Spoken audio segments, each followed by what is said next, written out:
How to delete Instagram Reels watch history. So in this video, I'll show you step by step on how to delete Instagram Reels watch history. Now open Instagram app. After you open Instagram, now go to this your profile. So from this section now, as you can see now, after you come to your profile like this, now tap on this menu at the top, this one. After you come to this menu, now scroll to down, go to this interaction.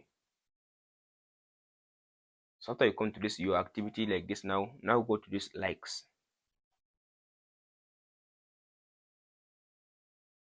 So from this likes, now swipe to right like this and tap on this all type content and select reels.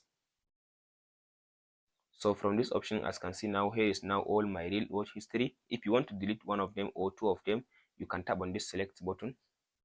So you can go ahead and select the one that you want to delete. After you finish selecting like this, now you can tap on this unlike button. So unlike. So from there, as you can see now I delete some Instagram reel watch history on my Instagram. That's it guys on how to delete Instagram reel watch history. Please like and subscribe if this video helps you out.